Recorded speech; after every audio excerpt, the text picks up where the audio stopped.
Namaste and good evening, everyone. Welcome to our continuing series, Evenings with Sraddhalu. Namaste, Sraddhalu. Namaste, happy to be with all of you. We are happy to continue this series. Today on Raising and Educating the Child, Part 2. Our current theme is Raising and Educating Children. Last time we discussed pregnancy and childhood. Today we will take up some more questions from the chat box, and then we will continue with early childhood. You may post questions on the chat box during our conversation, or you may send your questions beforehand at our email ID, integralstudies.in@gmail.com. We received some questions on this topic from Tara. He said, "This is amazing." A comment on the previous discussion. Please talk about consuming the placenta and the health benefits to the mother's body. Yes. So last time we went in some depth on the phase of, first of all, why one can choose to have children, whatever may be external appearances of the world circumstances. And then we went in some depth on the period of pregnancy and briefly touched upon childbirth. And in the chat box, this question from Tara was about placenta, which is consumed in the animals. And among humans, this is not normally done, at least in the modern education and the modern hospital culture. But medical science confirms that eating the placenta can actually be extremely nourishing, which is what you see in the instinct in the animal world. I'll touch upon certain aspects of this, and then later we will go in depth with deeper aspects of nourishment, which will complement with this. From a purely biological perspective, and this is the way physical science tries to present it, that the animal needs to eat the placenta and the umbilical cord because of the safety. Because after childbirth, there is all this material which is going to be left behind, and it may attract other animals who will detect where you are. And so what you see among most animals is that first they will bite and cut the umbilical cord on their own without any specific external training. They just know to do it. And then they continue after cutting to eat the umbilical cord and the placenta and lick the entire space clean to the extent the animal can. In the case of dogs, obviously. You can come, let's say an hour later after the childbirth, you will find no sign at all. And the baby itself, the mother will lick it clean. All the material which came from the liquid in which the child grew, all that also has been licked clean. You will just see mother and child perfectly clean, actually even free of bacterial infection also. Now, at a very superficial level, the physical sciences, that's for safety and for the cleanliness. But subsequently, modern science has caught up a little bit with the recognition that, in fact, in the umbilical and in the placenta, there is a huge amount of nutritional content. There is a lot of energetic content. Literally, it is the same substance with which the child's body is made, which is now held to protect the body. And so, it is also made, you will recall I mentioned last time, the placenta is one of the most amazing tissues that nature has constructed. But this, when it is eaten by the mother, actually gives her a huge content of nutrition because of what she has just lost in the effort of giving birth to, in building a child and giving birth to a child. And it complements that. But also something even more interesting. As we are finding out more recently with modern technologies, that the umbilical cord and the placenta are full of stem cells in such high concentration that in fact one of the simplest ways for modern medicine to gather stem cells rather than growing them in a petri dish is to take them from the umbilical cord or the placenta. In the umbilical cord particularly, there is, I think it is called mesenchymal or something, stem cells which are completely neutral of the biology type. They are not specific to a certain requirement. They are so essential, so common, so universal that you could take the extraction from the umbilical cord stem cells and after whatever requirement of purification, inject them straight into the bloodstream. And it will assist the body in self-healing and self-regeneration. When the mother animal now eats this, it is also going into her body in whatever way. Internally in the digestive tract, there are huge changes also during the pregnancy. And all this goes to regenerate the mother's body for the effort that it had to make to produce another life. On a very superficial level, you could say this is amazing benefit that nature gives as a reward to the mother for having taken that trouble to give a child birth. So, but there is another thing which also we see now, and this is a recent discovery, I believe 10 or 15 years ago, that they found that as a result of the pregnancy, while the child is growing in the womb, there is, of course, within the fetus, the stem cells which are hugely multiplying in number. Through the placental barrier, through the blood which is being exchanged with the child, the stem cells of the child come into the bloodstream of the mother and actually act like a stem cell regeneration therapy in the mother.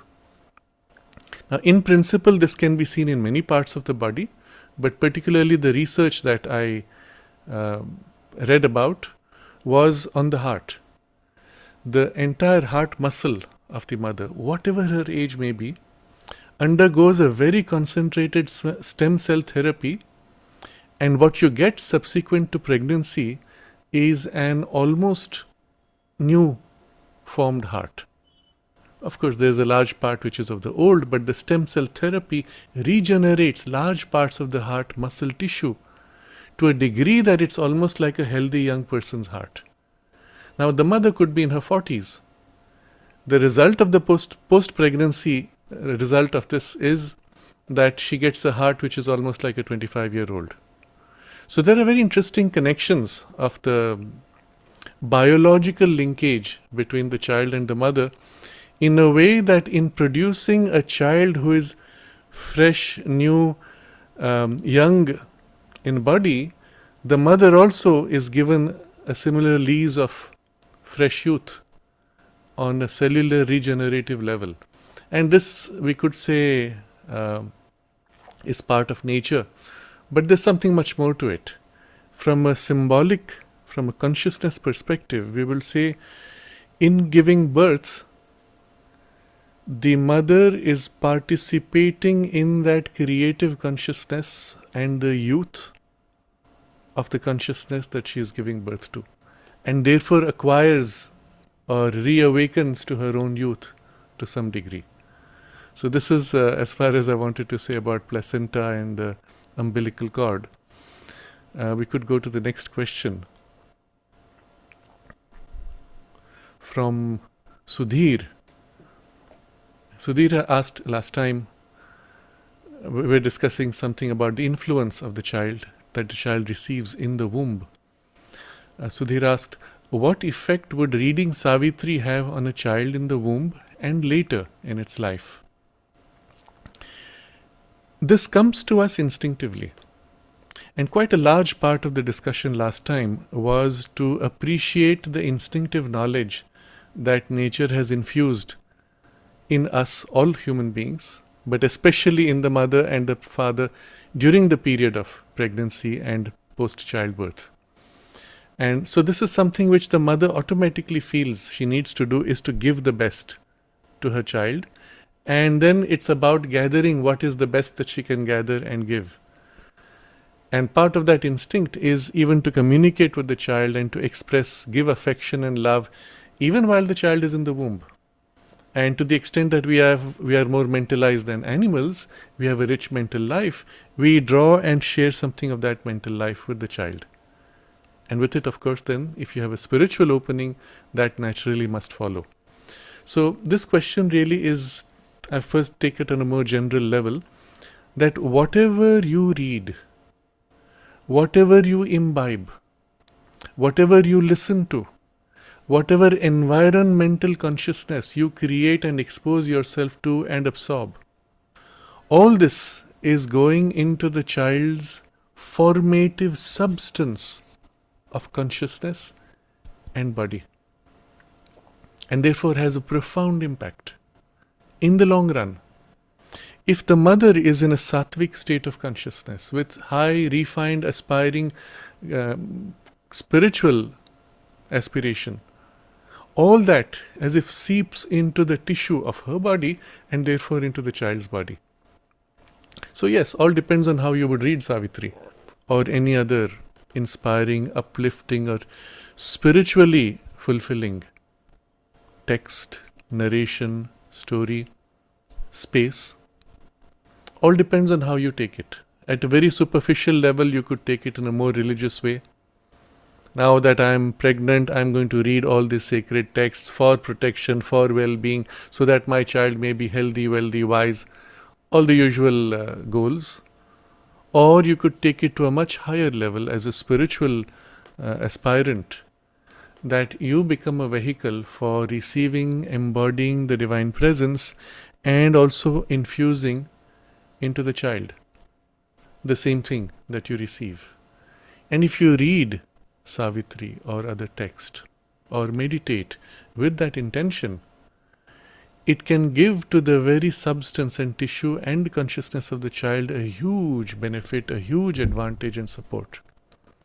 Now, much will also depend on the quality of consciousness that the soul brings and the aspiration that it has. But more often than not, a soul comes with a higher aspiration than the support it gets from the environment. And most often, whatever little it may have of the higher aspiration is lost because of lack of that support. On the other hand, we can say that the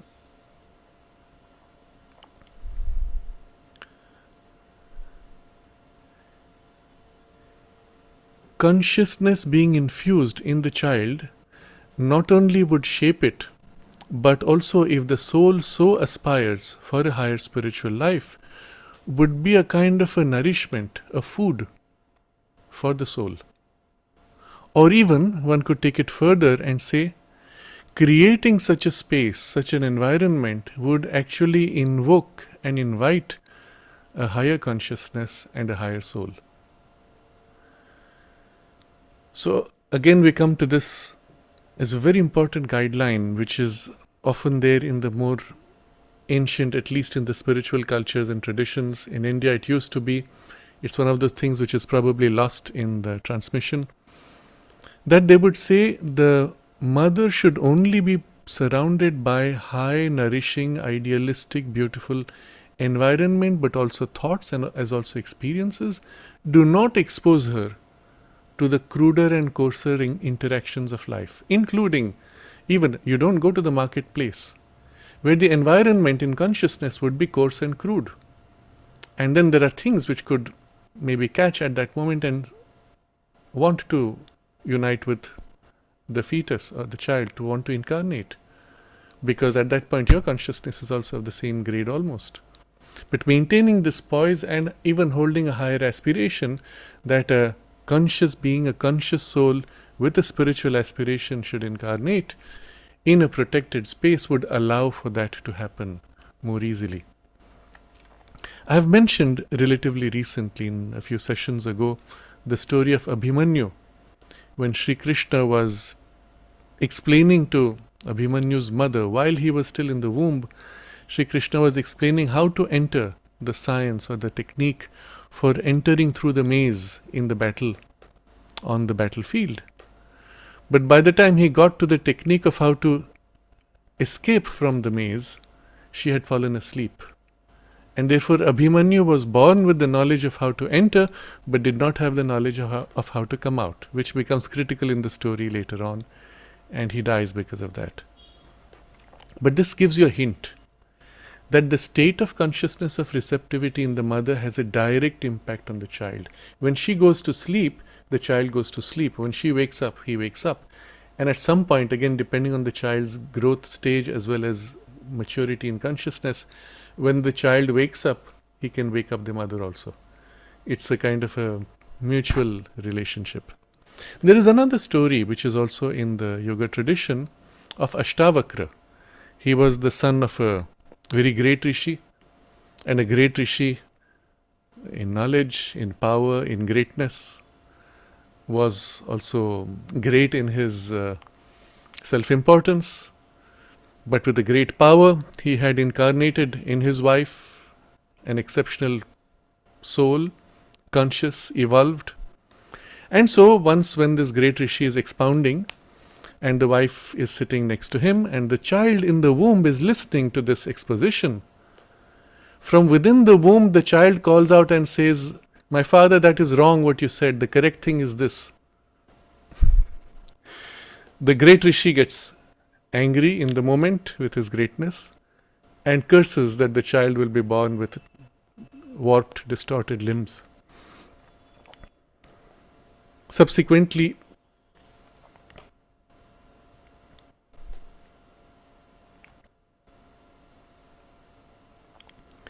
the curse is withdrawn, but you have such stories where a child can in the womb not only be conscious but communicate.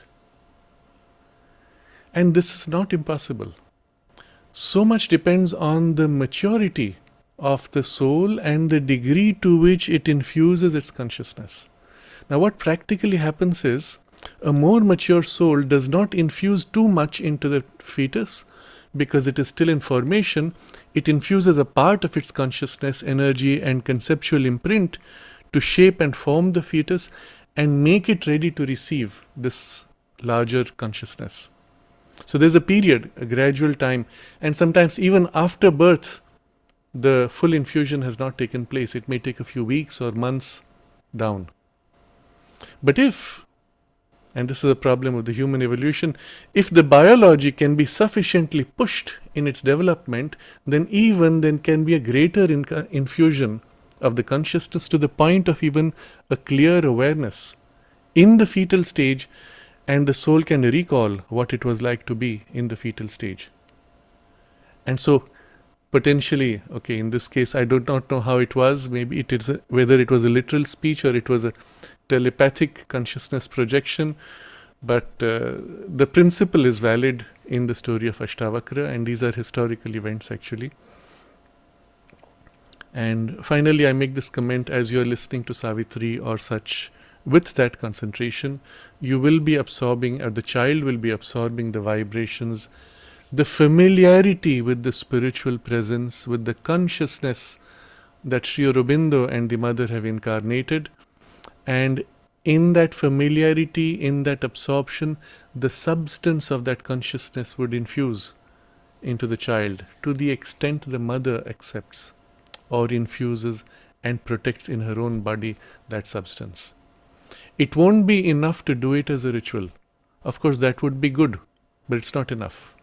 If the mother holds a different consciousness, you have made the child listen to fancy music, yes, there is an influence. But when the mother incarnates, then the full transmission can take place and the full infusion. Often, it can happen when the soul is sufficiently conscious, it will awaken in the mother also, if she is so ready, an alignment of that aspiration. But it requires for the mother to be sufficiently receptive. So, I think this covers the question sufficiently that you recognize the form is not the key. It is the shaping of consciousness in the mother and the potential for the child to absorb and shape, which is the key. And the form is only a means for that. Quickly look at the chat box. Yes, I correctly used mesenchymal stem cells. That's the word.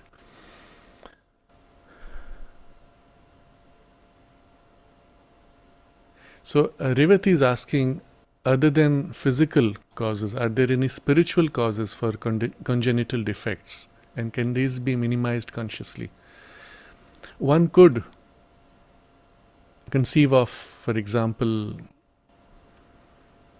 karmic associations or causes even for congenital defects. And the tendency which I find in people is to blame any problem on karma. It doesn't work like that. Karma is not all-encompassing. It is not master of things. Soul is freedom. Self is freedom. The divine consciousness is freedom. Karma is a secondary, even we will say tertiary force, because there are many higher ranges of consciousness which have their own freedom, even if they are not entirely spiritual. And the karma comes at a very low grade relatively, merely as a rhythmic flow of ripples of consciousness. From the perspective of the self, these ripples are either to be allowed, or they can consciously be changed, redirected, or even neutralized. Or a negative ripple can be so modified as to become a positive ripple. Now, all these I could give you physical analogies, since we are talking so much of physical influences, and karma is almost a mechanical physical effect. You see, if you have a wave coming and you have an object which is floating in the water, depending on the phase with which the wave hits and the natural rhythm of oscillation of the object, the wave would end up pushing it or simply making it bob. But by tuning the wave slightly, you can make the object pull or push. As an analogy, you see, whatever force comes, the self can modify the relationship with the force, apart from neutralizing it totally, but it can modify the relationship as to turn it to positive use or allow it its negative use. So karma we should not take too seriously in such matters. Recognize, at least to the extent possible, we have the freedom, we should exercise it. And in this case, which comes to the second part of the question, can these be minimized consciously? Yes, exactly. By a higher opening, by a higher influence. So the soul's consciousness may detect problems which are rooted in biology. It may attempt to overcome, succeed, or fail. If after birth it finds the body is unable to support what it wants to do, it may also choose to leave. Rarely. Otherwise, it may say, all right, this is what I have inherited for whatever reasons, and now let's see what I can make good use from it. And it treats it as part of the price to pay for that environment or the other reasons why it chose to take birth in that family or in that person. On the other hand, the mother's influence can be huge. If the mother conceives of something more beautiful and is able to maintain this consciousness, then distortions or tendencies for distortions are effectively neutralized or held at bay. You will recall this incident that the mother narrates, where she saw a mother with two twins, girls, and she said, these children resemble so much that famous painting by a French artist. And the mother confirmed. She said, yes, when I was carrying these children, I had the painting in front of my bed, and every day I would look at the painting and pray or hope or imagine that my children would be as beautiful as these. And so the imaging she had transferred into the biology. That's why pregnancy is such a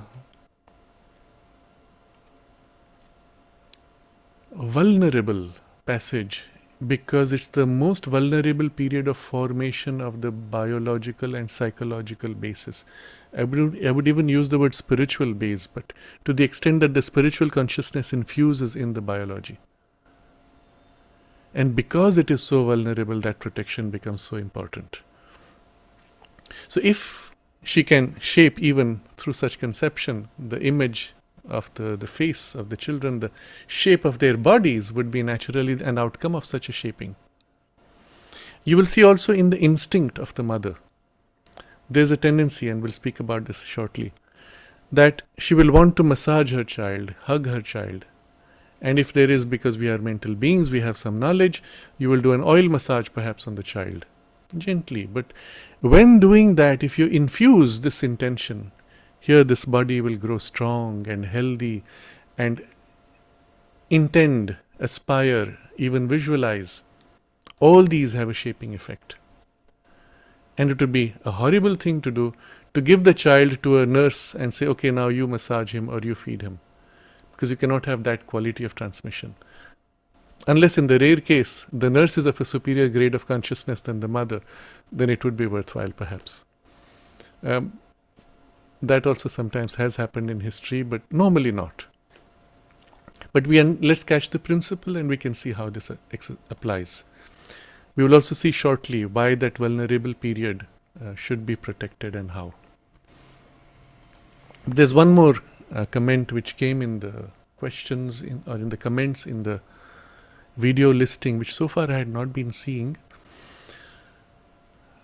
I hope to be able to look at these more in the future. Tapasya has written,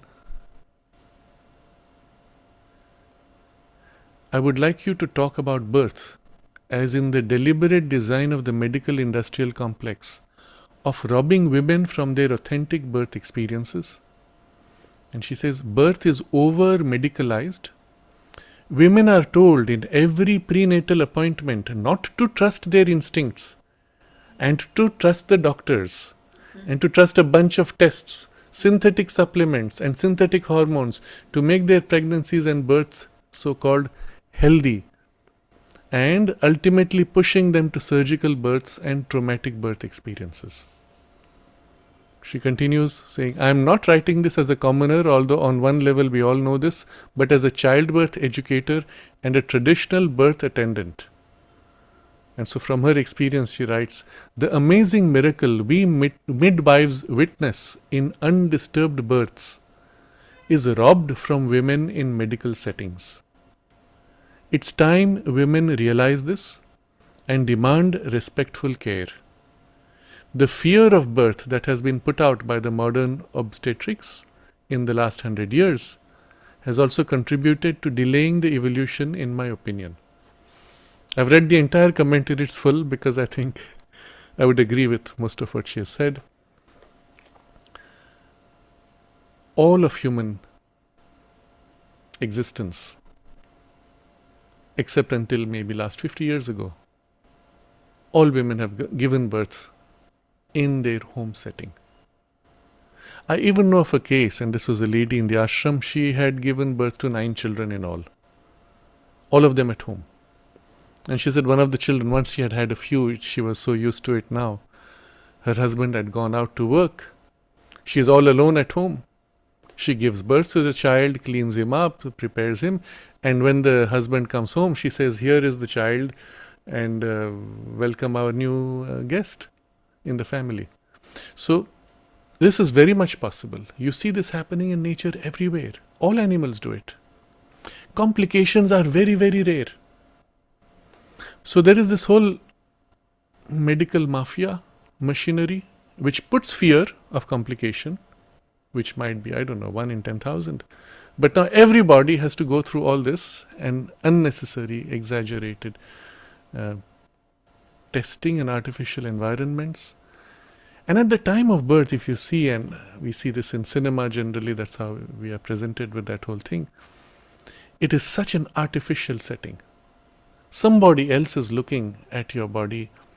You are put with a cloth in between. You do not have an occasion to be able to meet your child or give birth in a natural way. And then all these strange lights and sounds and things poking into your body. It's not for your body a comfortable state to give birth in.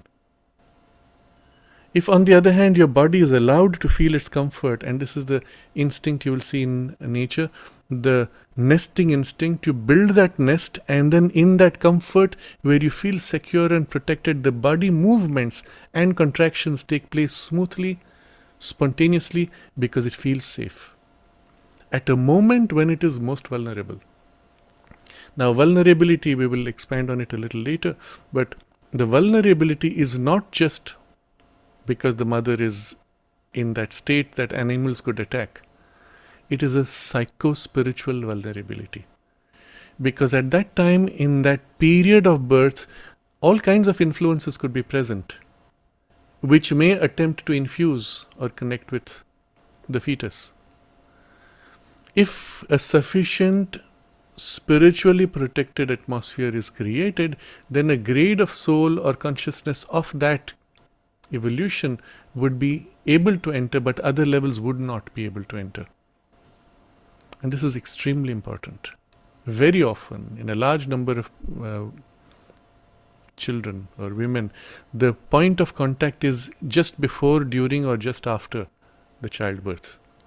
And so the beings who assist the soul to incarnate, they bring the soul around that time as the childbirth process is happening, and then that's when the consciousness or the person is ready and then joins with the child. The protective environment spiritually is critical. There's also allied to this whole artificial birthing, the very weird industrialized influence, which I personally think is a violence to the newborn baby, that the moment the baby is born, even before the mother can look at the child, the nurse takes the child away for observation. At least that's the explanation given to you. And this child, which has just been separated from its mother, now is exposed to this harsh light, sound, vibration.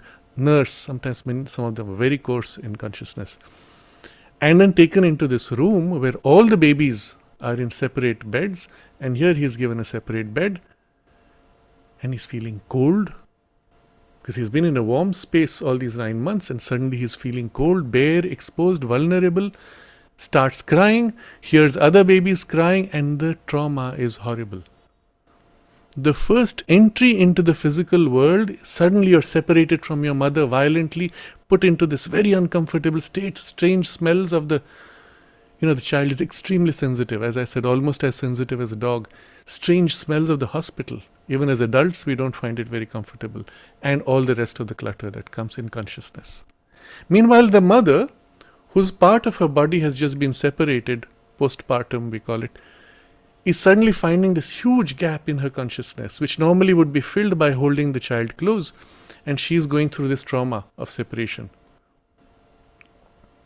Now, all this is so artificial, and I would say so perverse.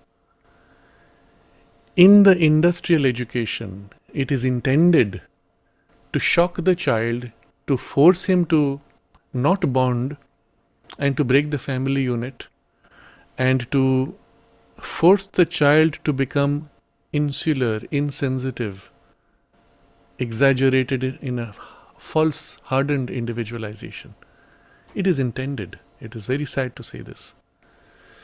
Fortunately, in some of the more, I would say, mature hospitals, they have started changing this, but it's not everywhere. It's not the medical norm, where immediately after birth, the mother is allowed to hold the child, and then after a while they take him away for this 24 hours observation. I don't know how long, sometimes longer.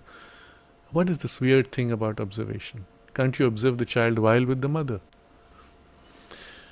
But anyway, understanding the natural rhythm and need, we can correct for this very easily. We can feel, and however much you may try to distort nature's instinct, that's the reason why nature makes these instincts so strong. As soon as possible, we will be able to bounce back out of these distortions.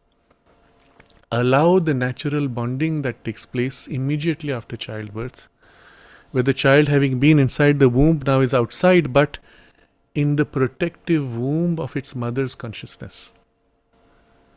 And so, bit by bit, gradations of separation take place. It's also the time when the child starts suckling. And if at that time the transition is made smoothly, the child doesn't need to cry. Especially a more conscious soul can actually take birth, open its eyes and look around without needing to cry, and start breathing and relate directly to its mother. And when it is feeding at that moment, it is the equivalent of being in the womb. in close protection, and the mother's consciousness wraps around automatically. All these are deep-rooted instincts for that purpose. And the most important part of it from the mother's side is also the joy of giving birth, which has been completely torn out by this very distorted process. Even it is made painful and shocking. That could come back. And the joyfulness of that experience, which is what nature intends, is present. However much you may be tired. And you see this, and I again take the example of the dogs because that's the only case that I have actually seen more closely in this kind of an environment, at least in this incarnation. The dog, after having given birth, she's completed, she knows, the body feels, oh, there's one more child, she's completed this now, and then the dog rests.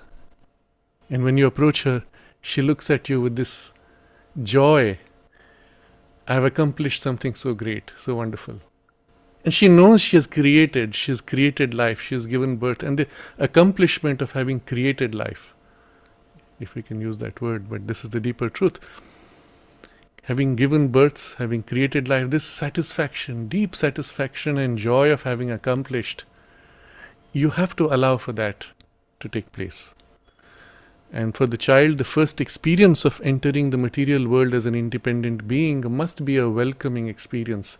And then he can actually say, yes, the soul's aspiration and the psychic aspiration when wanting to take birth is, I want to explore this wonderful world and develop my capacities and learn and grow and create and manifest all the wonders possible.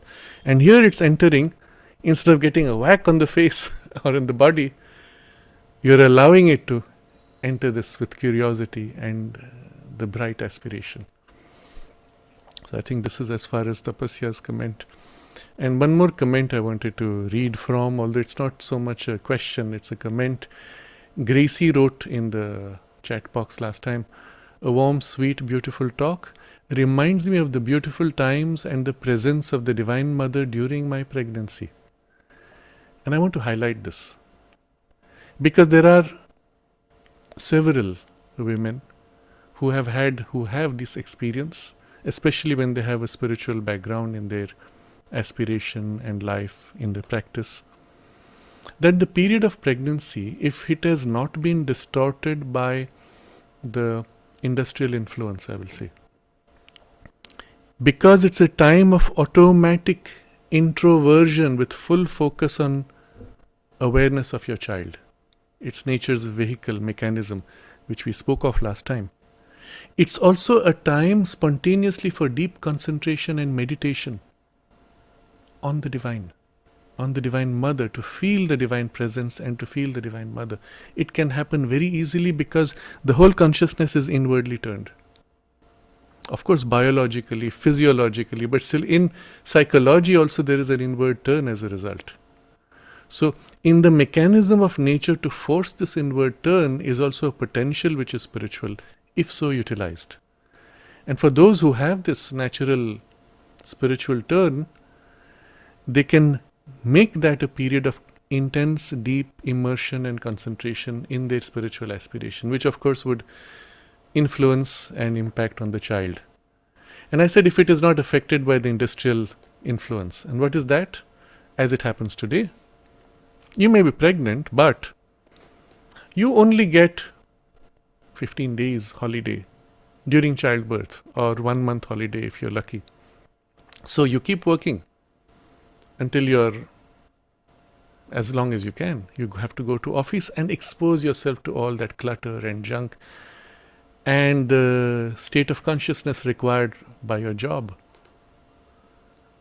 and because of economic compulsions.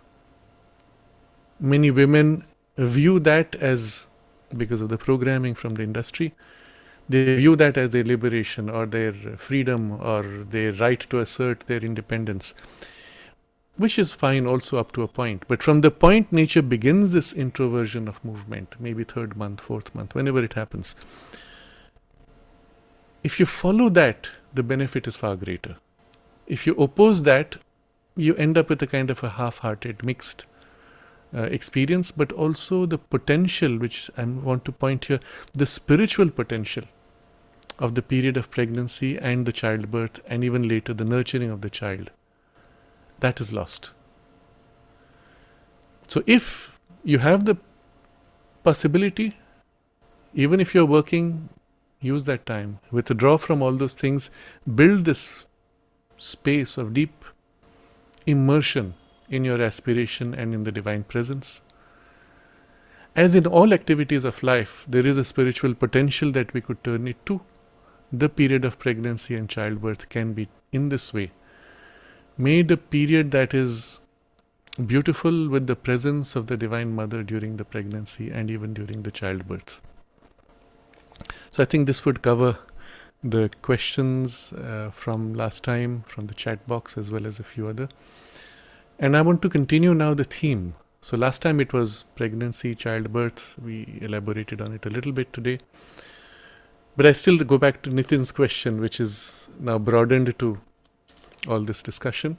How to raise a child when you know that you know nothing and are yourself starting on a conscious evolution. And I said last time, nature has infused this instinct within you which carries all the potential. And if you open to the deeper and higher intuition which aligns to the instinct, it's possible to raise that whole thing, open to a higher guidance, use the support of nature's instinct, and the whole thing can be made so spontaneous and effortless that you find you grow, you learn, you're taught by the child, by nature, by the higher intuition, and led. It happens. We covered that a lot last time. Today I want to take it into the next step. Pregnancy, birth has taken place, and now we have the early childhood. Observe now the instincts in the mother. I'll also touch upon the instincts in the father a little later, but first much more on the mother. You find you have one of the most compelling instincts will be to feed the child.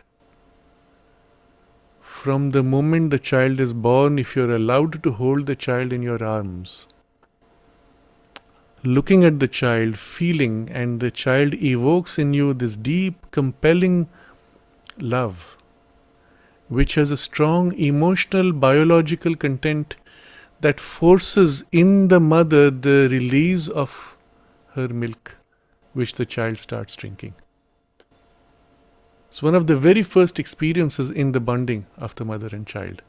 So the instinct to feed your child, and what happens at that moment, you want to infuse the best of yourself into the child. Again, it's an instinct in the mother. You do nothing about it. It's done for you. Nature awakes it in you.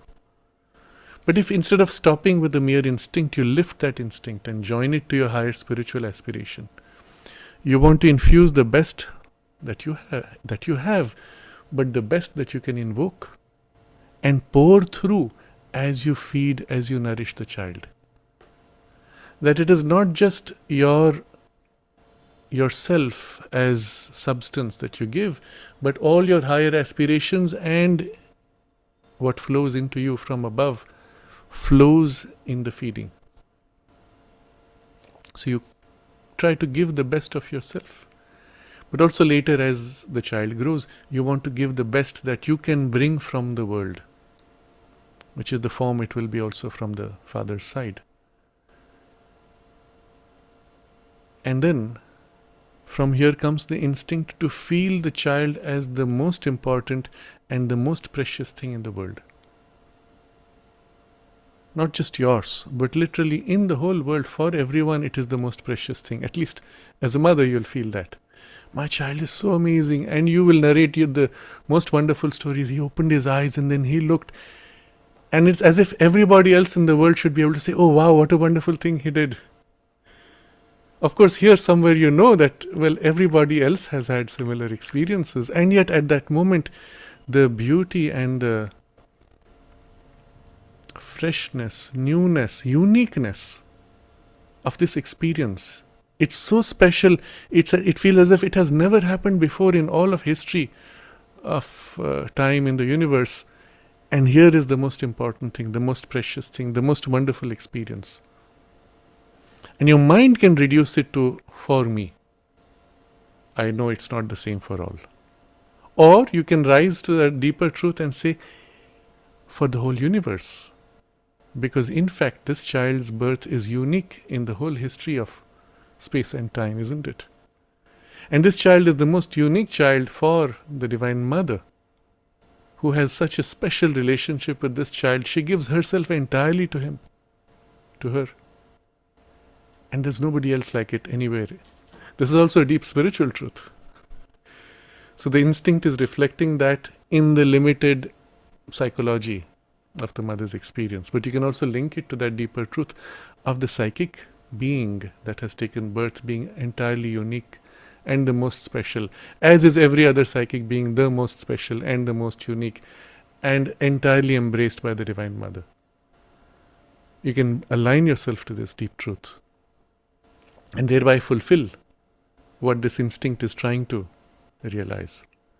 So if you look at these instincts, the instinct to feed, the instinct to infuse the best of yourself and the best from the world and give everything that is the best that you can, and the father will then start thinking, and you see the role nature has instilled in both.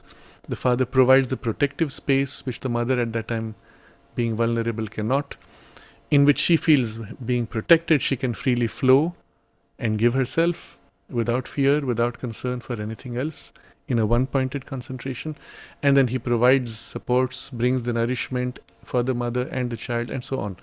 So there's a dual play which we will discuss a little more later. But in this, the first form in which it takes place is this feeding of yourself to the child. The period where at first the mother wants to literally feed the child out of her own body is then transitioned into a period where automatically, instinctively she feels, now I must bring something from outside.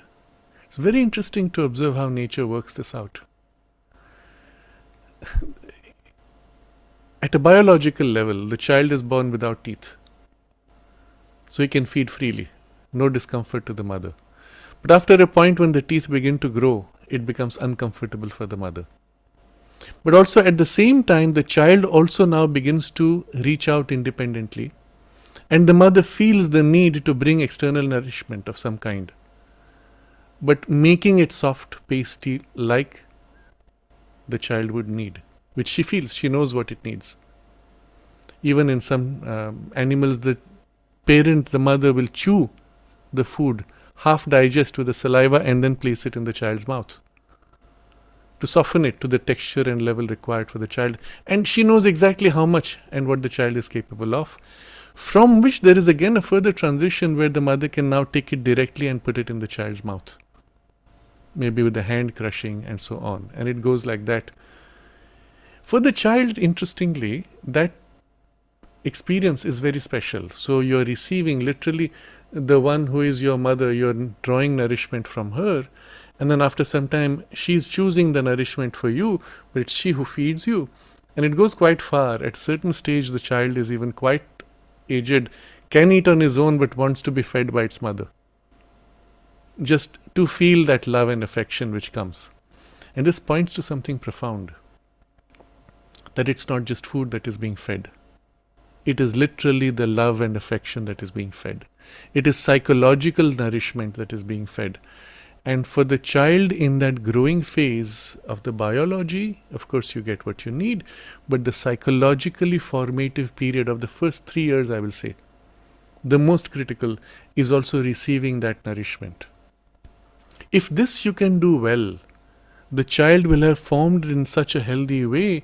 By the age of 6, the child would be reasonably independent to be able to even engage with the world and learn on its own. And the self-confidence that I'm able to, and I can stand on my own, would have already formed if this nourishment was properly done. If into this you do not take care and do not protect enough, or expose the child's vulnerability to negative experiences, the child learns, I am not safe in this world, hesitates, withdraws, fears engagement, and that developmental processes can be delayed or damaged. How does this happen? Again, I'm comparing from the instinctive, natural way you would do with the modern artificial industrialized way that we are trained, brainwashed to do. And I give a few examples. Of course, what you find in the propaganda of the medical system is you start giving baby replacement food. It's called baby foods, which are made in a factory. Zero love, only greed of how to make money, extract money from the vulnerable parents who want the best. They're willing to pay for the best, charge them more. And what will be give? Okay, the child needs this list of components of vitamins. We're going to assemble the chemicals which represent those vitamins, crush them into a powder. All right, because you have the illusion that you want to feed your milk, we will give you milk. We'll call it milk. And we take powdered milk, which is just industrial milk from the cow, taken, aerated, turned into a powder, mix into it all these chemicals. And by the way, this has to have a shelf life of 3 or 4 years, right? We can't afford to waste. We need our profits. So fill in with all kinds of preservatives. Oh yeah, they're poisonous. No, but this the government has approved because we paid them to approve these chemicals which are poisonous as preservatives, as long as we do not exceed such a quantity per day. So it's like saying you can eat all the poison you want as long as it is within that approved limit, although it is poisonous. It's the most ridiculous thing. And then you're told. So earlier the advertisements would go straight to the mother. This food is better than your mother's milk. Subsequently, because of popular pressure, the medical system had to withdraw. The evidence was overwhelming. This was damaging the children. So they say, okay, from so many months on. It varies according to how much the pharma industry controls your government. They will say 2 months, 3 months, or whatever, 6 months. You can start supplementing mother's milk with this superior formula. And of course, you have pretty pictures of babies to attract and deceive you. The fact is, the actual evidence of studies is children fed with formula food. And that's formula. They call it formula because they made it out of a formula of mix of chemicals. That's all there is to it. The fact is, the evidence is those babies who are brought up with formula food become or tend to be obese in later life. And this correlation has been mapped. Obesity is provoked by the very things which were there in that formula food, the chemicals, hormones and other stimulants, preservatives, have gone into the system, disbalanced your hormonal and endocrine system in a way that there is a long-term side effect going into life. It's very sad, but this is the reality today. The instinct for the mother, though, unless there's a very serious problem, the instinct would be not to go for these things. And you have to trust that. There's something more now. I said the industrial programming. I'm going to touch upon this with 3 aspects of the experience. What happens during the feeding or in that early period when the child is still very vulnerable? You will see if you were with the child in forest space, in nature, let's say, where you do not have machines which have produced prams or the little cots for children, which you're taught you have to buy. You see, you're pregnant, you're going to have a child, there's a baby shop. These are all the things you need to buy. And the images placed in your mind through cinema, particularly, showing you what a pregnant mother does or what you do after childbirth, is you have to buy this little cot. And then you hang little bells, etc. Now, what you would do if you were in nature is to hold your child close. Instinctively, the way you hold the child is also facing you. And then you wrap your arms around. This posture is very interesting. First of all, it is the natural posture for feeding, but also energetically, it is the natural posture for being the most protected. Instead, what you do is you place this child, who is now feeling cold, separate from its mother, into that little bed in the hospital, air-conditioned room. He's feeling extremely cold, isolated and abandoned, it feels. And so the memory of abandonment is seeped in, and is totally exposed in the front. Now this space just in front is the space which is extremely vulnerable energetically. I'm going to take a little bit of a detour about this and we'll come back to this description of the child, but understand what this vulnerability is about. You see, in the way the fetus forms in the womb, first there is a single cell. That cell grows to become a bundle, and the bundle then flattens out to become almost disc-shaped. At which point there is as if a nudge, a point, like a finger pushing, a hole, a dip forms, not a hole, a dip forms, and in that dip as if forms a line, straight line, which will later become the spine. And the point of dip is the base of the spine, the place of the Kundalini. So it's as if an energy comes, enters, nudges, and then forms the spine, and then the entire disc begins to fold around the spine. And so if the spine is like this in the disc, it begins to fold around the spine and join in front. But at the same time, special 5 folds happen for the arms, legs and the head, which then take on the shape. So if you think of it as a disc which you have now shaped to form the head, arms and legs, you will notice in the front is the seam where the disc joins to create a line of joint. On the arms is the seam here, and in the legs is the seam which is pretty much between the legs on the side, where this folding thing now joins. Now once it has joined, biologically it has become continuous tissue. But actually that whole shaping movement energetically is never totally sealed. In fact, there's a whole rationale to it, but there's as if a line of vulnerability where energetically things can leak through or leak out. Now you notice what happens when we feel ourselves vulnerable as adults. Instinctively, you do this. Someone comes and you feel a threat of being hit, you do like this. Why? Why don't you do like this? Because you're pushing your stronger part in front. No, you go like this. You close even as if fold in front. That's the seam, the line of joint of weakness. Same with the arms here. This is the line where you will see even in the sensation of the arm, the outside, the back of the palm and the outside is less sensitive. From the palm, which is open and from which energies can flow, you do this, energies flow, healing, they place their hand. But from this all the way through here, this part, extremely sensitive, through this part where the elbow bends, comes here into the armpit and on the side. And when you place your arms tightly on the side, you have as if blocked all the vulnerable parts of energy, influx and outflow. When you're extremely tired, you close like this, so as not to leak out. Or if something is drawing from you, you close like this or go further like this. Or when you feel vulnerable, you go like this. Same with the legs, because the joint on the side inside is the more sensitive layer. When you feel vulnerable, you close your legs tightly.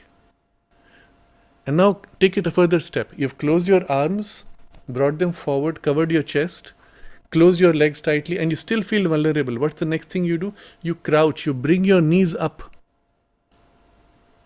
And your knees now cover your chest and your arms wrap around the knee or hold like this. Fetal position in the womb. Interesting. Think about what that means.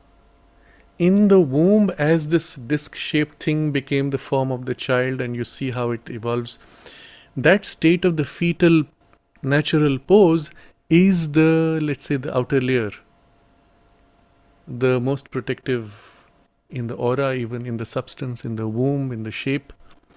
And the parts which are most covered inside are the parts which are the most sensitive, the most vulnerable.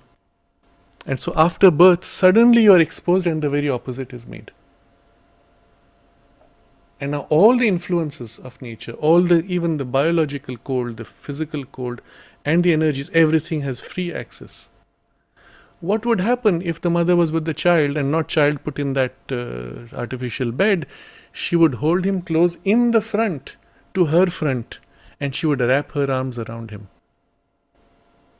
And you see the natural state for the child, he puts his head on your neck, looks at the back perhaps, but even you see his neck, this part is extremely sensitive. His neck is covered and held here against your neck. All the vulnerable layers are closed, energetically closed, but the vulnerable part is open to the mother and the mother's to him. And now a free exchange energetically can take place, continuing what was happening in the womb of nourishing through the biological link and whatever psychological content. Here the psychological content continues with the added bonus. Right from there he can also suckle and take his biological nourishment whenever needed. You see the rationale for this. The opposite, now you understand why the vulnerability is so great. Now the child is left alone, suddenly bared, and if he senses an energy which is uncomfortable and starts crying, how does he protect himself? Even what they do sometimes, they bind the child. They wrap a cloth around so that his arms may not flail and he may not hurt himself. So the fellow cannot even bring his arms forward. He cannot take the position of the fetus to protect himself.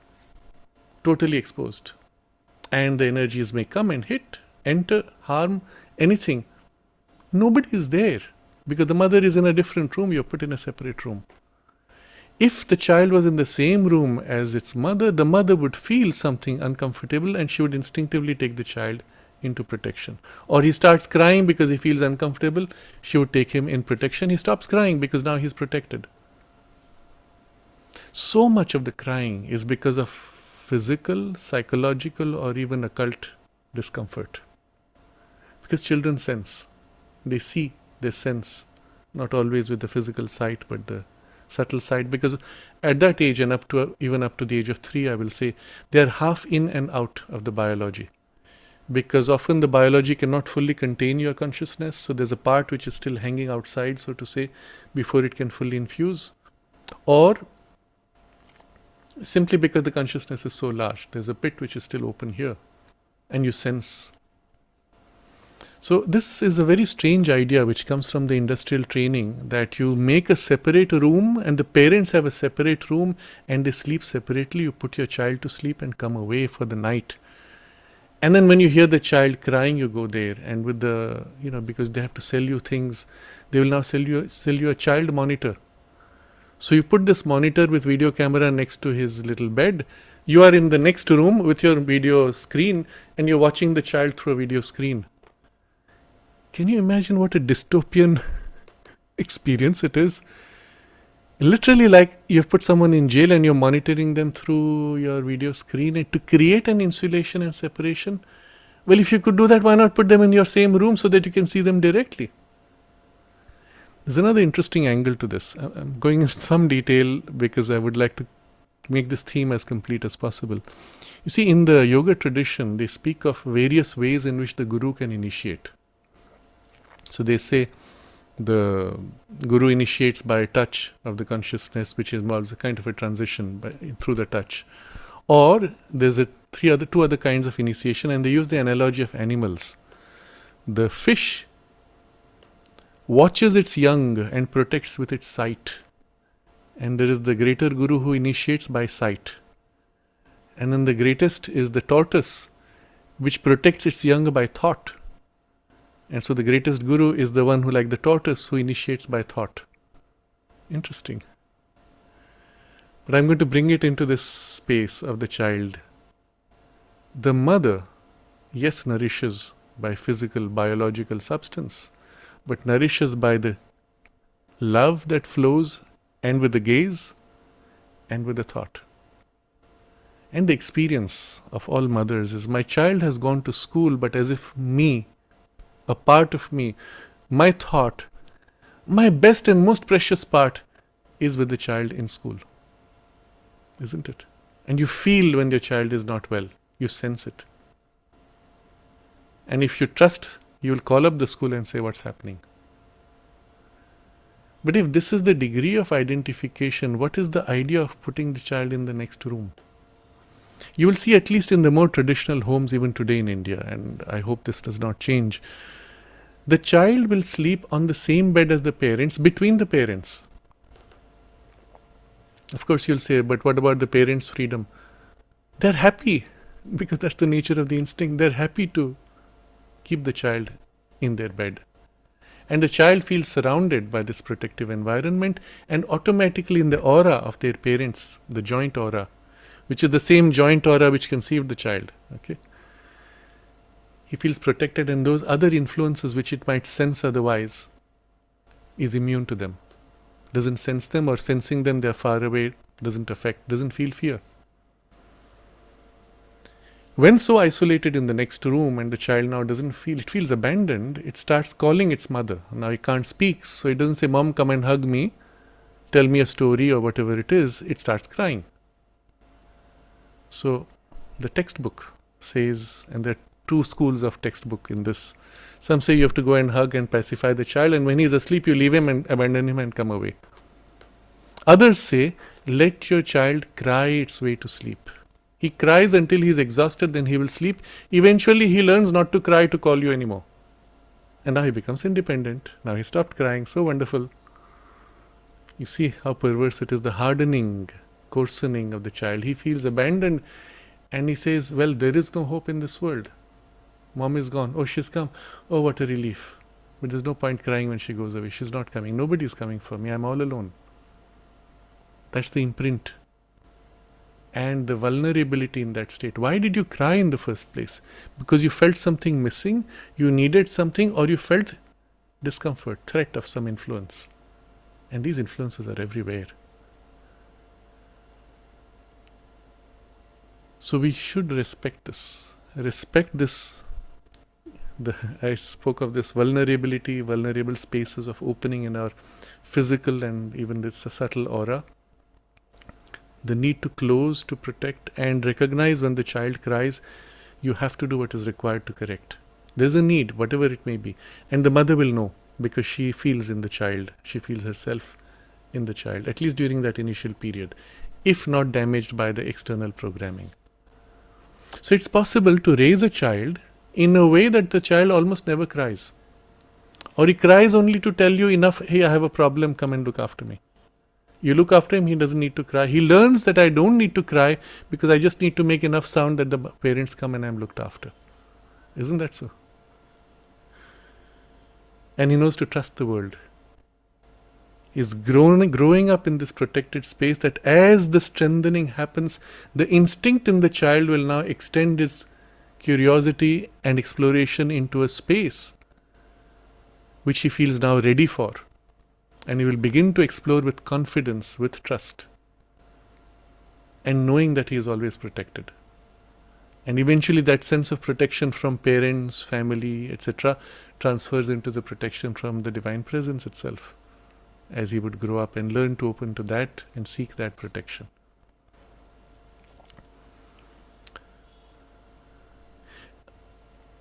So just as I described the biological link, the vulnerable, let's say, aspects or parts of your consciousness, there's also something very interesting.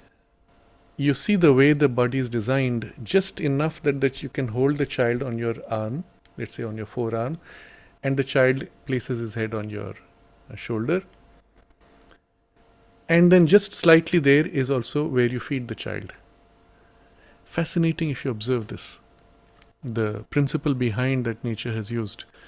Let's say you look at the dog, often they have enough mammary glands to feed, let's say 3 babies, so 6 mammary glands, 2 per child, or assuming there are 2 children, then up to 6 children, but they come in pairs. This is also symbolically very profound. But it is on the entire surface of the chest and abdomen. But as the animal evolves, the numbers become less. The typical birth is of a single child, occasionally the twins, which is the exception. And for a single child, 2 mammary glands. When one is exhausted, the other is available and it can switch. But also the placement shifts until it comes to the center of the chest, in alignment with the center of your higher emotions. Why is this important? Because at the time of feeding, the mother is giving herself, she is giving with her love, with her highest available emotions. The content of the emotions is the nourishment, along with the biological substance. So what you're doing is you're feeding the child with the milk, which is nothing but your body's blood with the red blood cells removed, with the filtration system. And so you're feeding with your own blood, you're literally your own life energy on a physical level, but blood also is filled with the subtle physical substance we will call ectoplasm in the occult traditions. That also is going into the child. That does not come in the baby food. That has the chemicals but not this subtle physical content. And the love, the psychological nourishment. And the child feels loved while being nourished. You feed through the body, you feed through the bottle. There's no ectoplasm. You have the milk only, no ectoplasm, no psychological content, no love. And the child is greedily gulping, looking for that other thing, not getting it. It's missing. And that forms as a layer, a lack in the development. The child throws the bottle. In the further possibility is the spiritual substance and vibration which can come into the content of what is transmitted. You can, now we're looking at a mother who has followed the whole process with a spiritual aspiration. As she sits down to feed, she feeds the child in a state of consciousness which corresponds to what she wants to transmit. If you're asleep, you wake up fully, concentrate, meditate, invoke the divine presence with the aspiration that it is that which you are feeding along with all else, and then flow with the psychological, emotional love, the substance, subtle physical and the biological content all flowing together in the heart center, which is the seat of your highest emotions but also your deepest psychic love and presence. It is from here that we relate with love to the whole world, isn't it? And it is from there that you feed the child. So the placement of the glands by nature is also fascinating. It shows you the deeper evolutionary purpose in the biological nourishment itself. In a different way, you'll feel it is again the heart center or in the chest center where you form the bonds of your deepest affections. Those in a romantic relationship, it will be generally, if it is of a higher grade of romance, it will be here. If it is of a lower grade, more coarse in the physical attraction, the center will be lower down. But you notice the center of the link is on the grade of consciousness. And so when feeding the child, the center from which you feed, nature has made it the highest available in the human consciousness.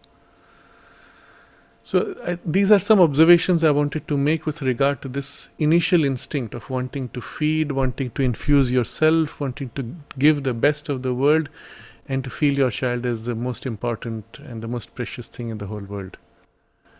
And you see how this tends to be expressed in what are initially more instinctive forms, but actually representing a deeper and higher truth.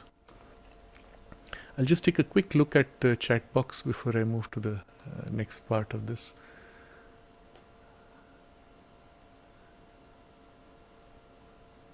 Okay, so Vaibhav makes a correction. It was Arjuna, not Sri Krishna, who was teaching Subhadra how to enter the maze, and Subhadra went to sleep. Okay, corrected. Thank you. Tutun makes an observation. After my son was 6 months old, I was told to report back on duty in the Indian Navy. My uncle then advised me to keep my night dress that I wore near my son when I was away so that he smells me. Very interesting. And I want to comment on this. The smell, we spoke of that last time. It's one of the senses, well, perhaps the only sense in us which is already open from a physiological level to a subtle physical level. We actually in the smell sense the aura, quality of consciousness in the air, in the presence, and many finer grades of perception come through that. It's also the first point of bonding between parent and child. So you see in the dogs, after the birth, not all of them are able to open their eyes, but they know by smell. They recognize its mother, and the mother knows them by smell also. And as they come to its mother, they want to feed. It is the smell which guides them to the right point, and they know where to feed. So smell is your first perception coming before the eyes can open, but it is also the most rich and complete in communication and sophistication of communication. I recall reading somewhere that there are at least some 5,000 different kinds of sensory registrations in the smell itself, which is much more rich than sight, colors, and so on. But it is also the level where the bonding and the association of the bonding with security takes place. So when the child smells the parents, and particularly the mother's presence, it feels secure. It relaxes. The absence of that may gradually build up into anxiety. The same happens with the mother. When she smells the child, it leads to a state of relaxation and trust and opening of the heart. When that smell is wrong or it is not there, you feel the shrinking and withdrawal. So as an example, it was my mother's example. She said that when she was in that state, the nurse brought her, middle of the night, brought the child and said, "Here, feed." And so she got up, and the way the child came with the aggression, she said, "No, but this is not my child." And she insisted the nurse recheck. And she came back apologetically saying, "No, it is not yours, I'm sorry." So there's a layer which was a pure consciousness contact. No, this can't be my child. The consciousness doesn't match. But also on the other side, there's the smell which is telling you this is not fit. And this smell is one of the most powerful means of communication, but also because of the association with to pacify and to be relaxed and to feel open and trusting. And so yes, this also is an indication one can use. But I would still say, ideally, society itself should recognize the value of this period of the first 3 years and provide for the necessary support to a mother. In an economic framework where short-term profits are the highest required priority, a mother who gets pregnant would have to be thrown out of the job because you can't afford to be paying her a salary during that period of pregnancy when she's out. But perhaps we can change the law so that you don't have to pay the salary, so you don't feel you're going at a loss, but the person is still on your rolls and comes back afterwards. There are ways to do this, but unless society wakes up and breaks out of this industrial programming of the pharma profit objectives, these changes won't happen. And so we have to individually take those risks, make those decisions, and be uncompromising, well, to the extent that we can. So I continue with this aspect of the protection and the exposure.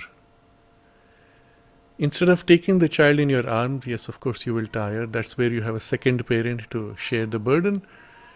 The industry makes you buy a pram, and the child is placed on the pram facing outward. Now that is a state of extreme vulnerability. You are fully exposed. Parents are behind you, which feels odd to the child. And right in front, you have the big crowds that you are facing first and without the protection of your parents. Not at all healthy. And you will see instinctively in the more sensitive cultures, they will half cover the child in the pram so that people cannot see it. Even though you have to accept the pram because that's the only way you've been taught, and carrying is now too much of a burden in your arms.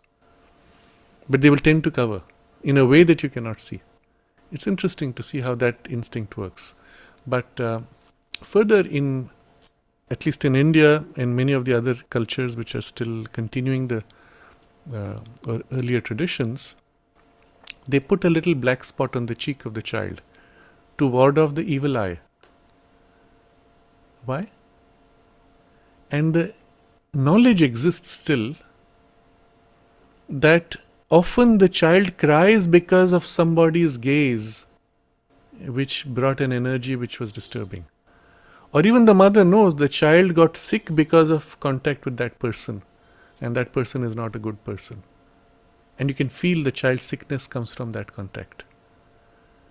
So the idea is, in that phase, not only during childbirth when there is extreme vulnerability, but subsequent to childbirth, during that early formative period, when the child is very rapidly growing and drawing material from the universe very rapidly and internalizing it, that you protect from influences which would create the reaction of revulsion or needing to throw out.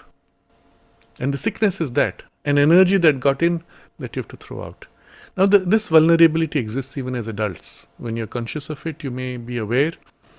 And when I was a child, we heard the story about how there was a bunch of grapes that had been given to the mother.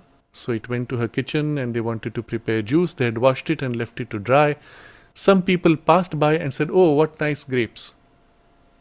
Later the juice was made, and when it was given to the mother, she took one sip and then set it aside.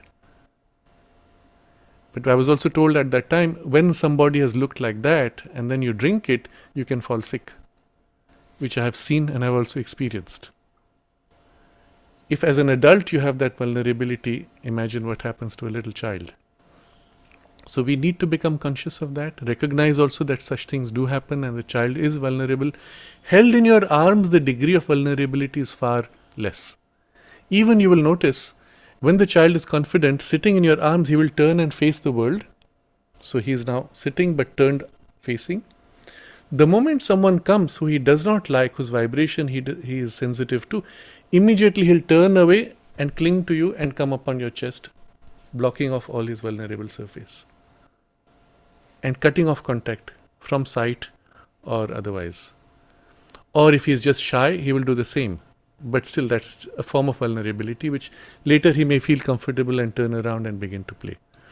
But notice this movement of wanting to face world when you're comfortable and coming back to protection when you need, and going back and forth. And the child learns now to engage, and when he builds sufficient confidence, he will push you literally and want to get off your arms.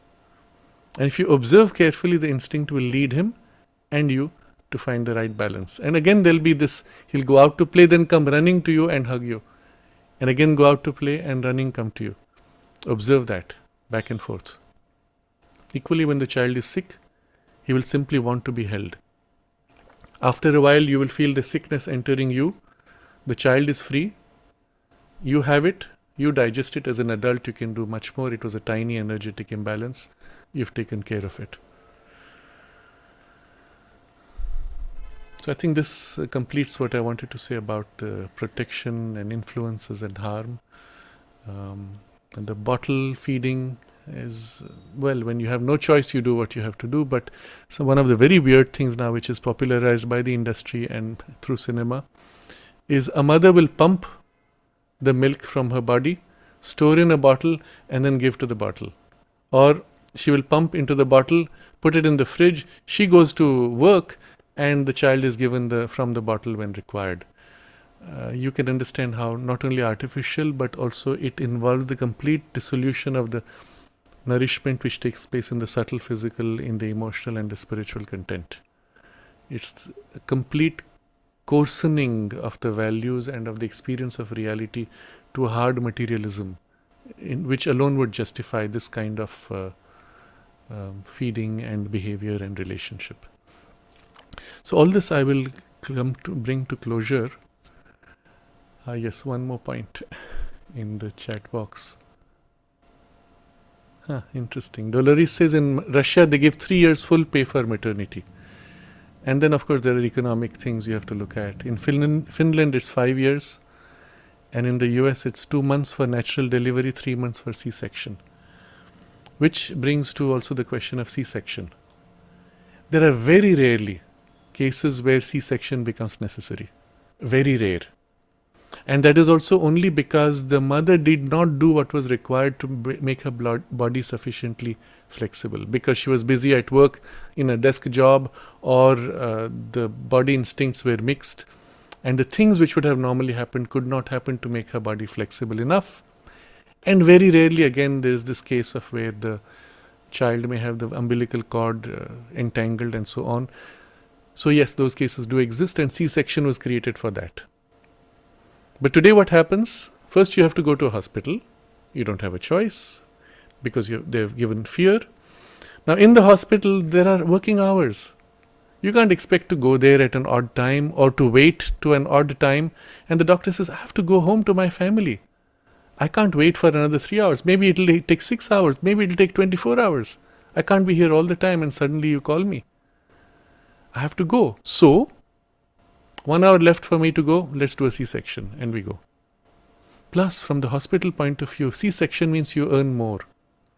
So the doctors are under pressure to create an operation and a delivery artificially, where the child is literally pulled out, the mother cut open, and then both have to suffer the consequences of the psychological trauma. And what is quite fascinating, nature actually has built-in interesting balance of trigger signals.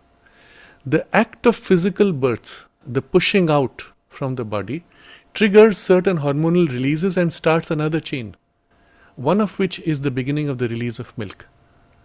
And so the child with C-section birth, first of all, has not had the natural rhythm of delivery, and so has not had the stimulation needed to wake up from that, so to say, semi-swoon in the womb. But the mother does not get the trigger to give the milk also, which if you followed the natural birth, you would have the benefit of both. And another interesting, all these are very complex interconnections. Whenever you feed the child, the suckling action of the child triggers within your nervous system and your biology trigger signals, which start beginning to reverse the changes which came with pregnancy. So during pregnancy, I mentioned last time, the body undergoes a shift in the shape, the hips swell out, open out, the bone structure changes, muscle, etc., tissue becomes soft, elastic. And now the reverse starts happening by the suckling movement, which signals the body, now is the time to reverse the process. When you deny that, your body tends not to return to its original form because of the lack of that signal. So I'm just showing you, nature has built such fascinating interconnections, and the whole thing is designed to be so complete in itself. So I will close with one very important idea.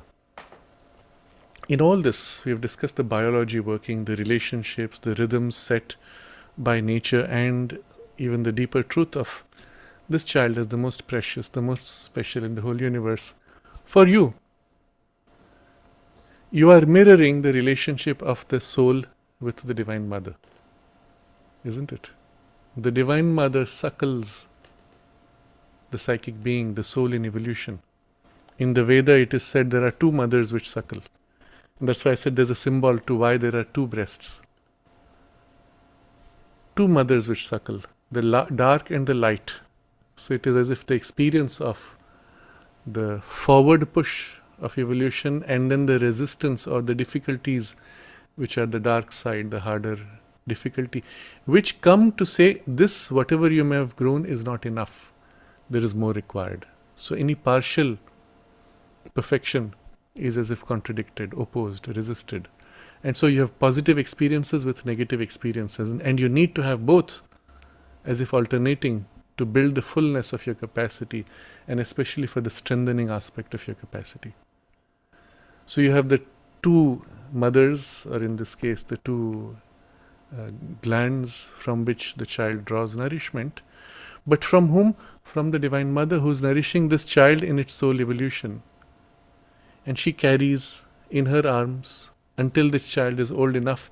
As he grows to be more independent, she gives him the capacity now to engage with the world more and more directly. And following the symbolism in the human consciousness, as the child begins to walk, the mother is supporting it from behind with less and less direct support, more and more independence.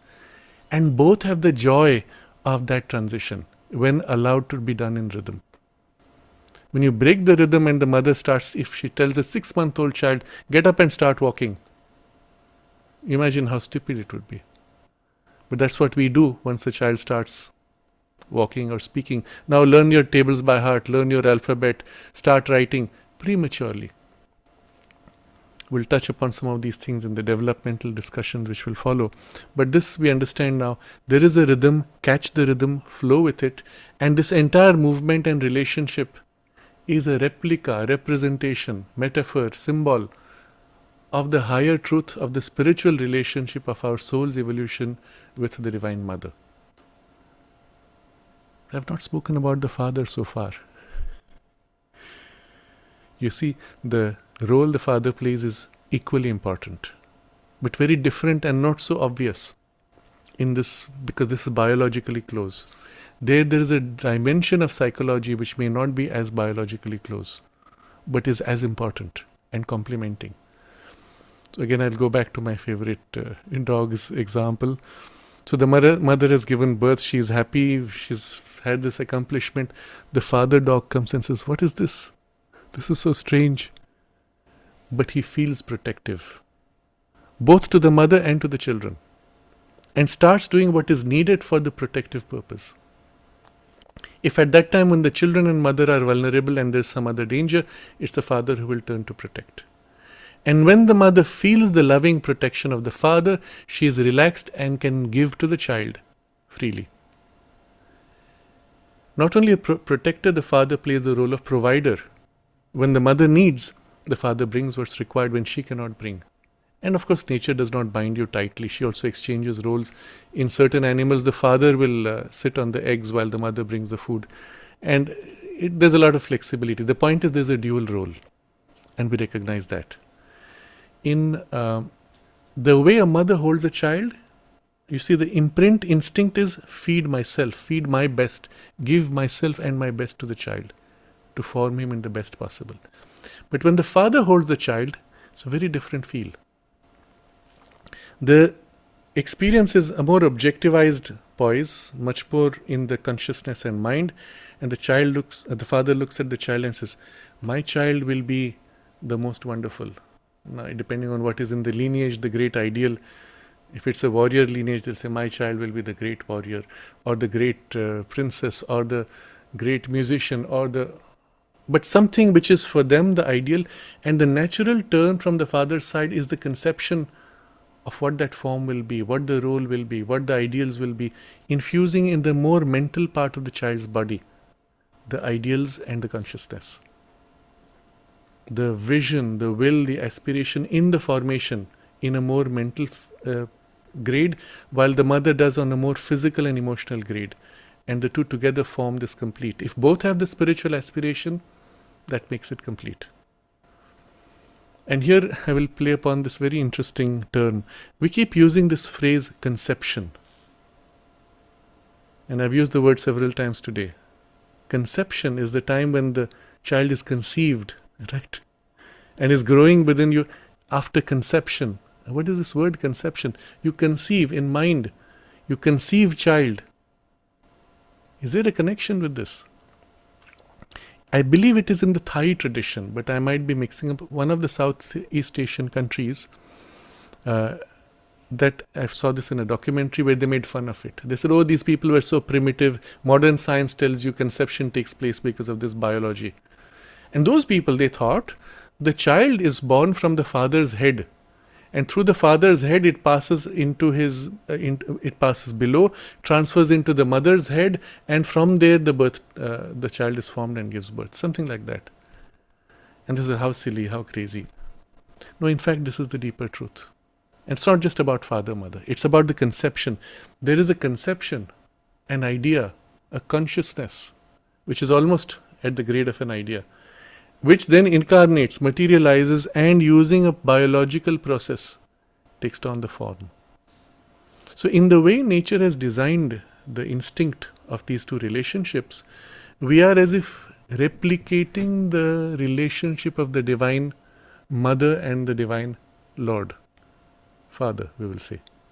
And you see, in their relationship of consciousness, the Divine conceives of infinite possibilities, concentrates to energize, to give birth to those possibilities, which is the whole universe, an infinite possibility. And at the point of being about to give birth, pauses, but allows the energy of concentration to continue to flow, and that becomes the action of the Divine Mother, who then actually conceives and forms and gives birth. And so in every movement of play in the cosmos, there is the conception of the Father and the formation by the mother, and the two together jointly present at all moments, in all things, in all processes. Consciousness dwelling on its potential, energy of consciousness forming and giving birth.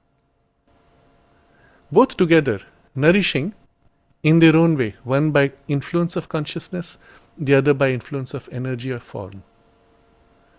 And in a sense, this relationship is replicated in the human biology parents.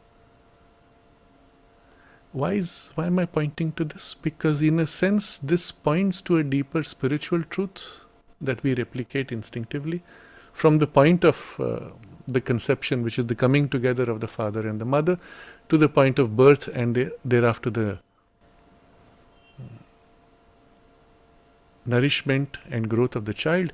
Each is bringing a complementing side. Yes, you can switch roles. It's not such a hard and rigid thing. Human beings are more than their instinct. But if you recognize this deeper truth and actually say, here, Divine Mother, you act through us. Divine Consciousness, Lord, you act through us. Give the child what is needed. And we are vehicles, as if. You may not put yourself into hard roles. But recognizing this, that we are creating in matter a basis in which this divine incarnation, the soul who is child of the divine parents, is now taking birth in our space as our child. You have also the sense that your child is now given to you as a responsibility. Not yours, it belongs to the divine. And you are there to nurture, to look after, to care for them. I recall one example. My teacher, MP Pandit, was approached by somebody. He said, my wife has just given birth to 2 children. How can we live the spiritual life? And my teacher simply said to him, raise the children as if they are children of the divine. And that was it. I do not know to what extent he was able to do that, but as an indication, if you take this as a starting point, approach the child as a gift from the divine given to you in a responsibility. He was not yours in your previous incarnations or others, may not be yours in the next. So he doesn't belong to you. And yet he is given to you to be loved, to be cared, to be nourished and supported as a soul in evolution. And for you, it's an opportunity to not only help him grow and nourish him, but also for you to grow with him and have him teach you. What if you knew that your child was this very highly evolved soul and consciousness? Would you still treat it, this fellow, he knows nothing, I'm going to teach him? Or would you say, I'm going to learn as much as I can? Just assume every child is a soul in evolution and does not matter about high or low. We are both going to learn from each other and grow together. So this will be the theme for next session. We'll see how the play happens between the parents and the child in the nurturing and growth. But we can give to this a deeper spiritual symbol and meaning, and therefore also deeper spiritual fulfillment in our journey. Each one of us today as adults, or rather in an adult body, is still a child of the divine parents. And we learn, we grow to call upon them, draw the nourishment from them, and be worthy of our divine inheritance to be able to realize and fulfill and express this in our lives. And that makes our life so much worthwhile spiritually. We can concentrate on this in a quiet aspiration together.